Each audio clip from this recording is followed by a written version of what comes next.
Hello, and welcome to part 4 of having AI help me decorate my bedroom. Today we are painting. Here's a little recap of what my bedroom looked like before with that toothpaste colored wall I can't wait to get rid of.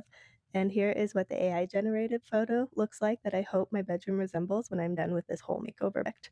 Now, this project only cost $12.30 in painting supplies that I got from Walmart because I had some leftover paint when I redid my dining room wall and got rid of this wallpaper that was there when we moved in.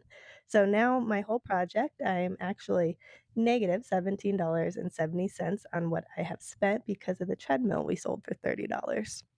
I'm kind of a lazy renovator. I didn't want to move everything out of the room just for one wall to be painted, so I just scooted it away and gave myself just a couple feet here to work with, but that's okay. That's all I needed, and thankfully, it was just painting one wall.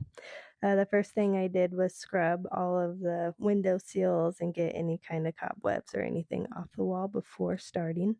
I also found a little area that showed all the different layers of paint that and colors that this room has been before. I guess this wall was a very bright red. I did take down all the blinds so I could get behind them. And I had this leftover plastic from a mattress I purchased that I've been saving to protect my carpet. Of course, I removed all the hardware. I couldn't find my screwdriver though, so ignore the butter knife. And then I thought this was funny to see an old phone outlet, blast from the past.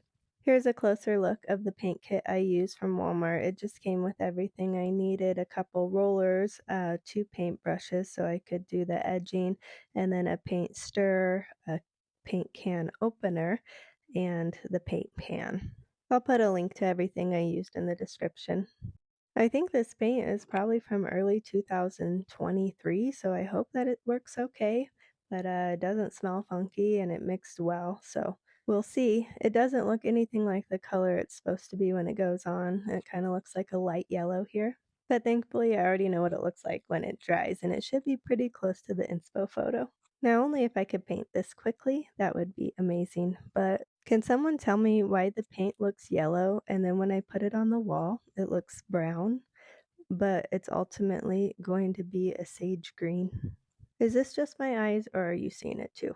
And oops, I forgot to use the painter's tape. Better late than never. I didn't use paint right here on the windowsill though because the previous painter was a little sloppy and I wanted to cover the light blue that was going to be shown. But now I am all done. That was quick, but it already looks so much better than it did before. I cannot tell you how happy I am to have that blue gone. That's it for today, but like and follow if you want to see what I pick out for bedding and lamps.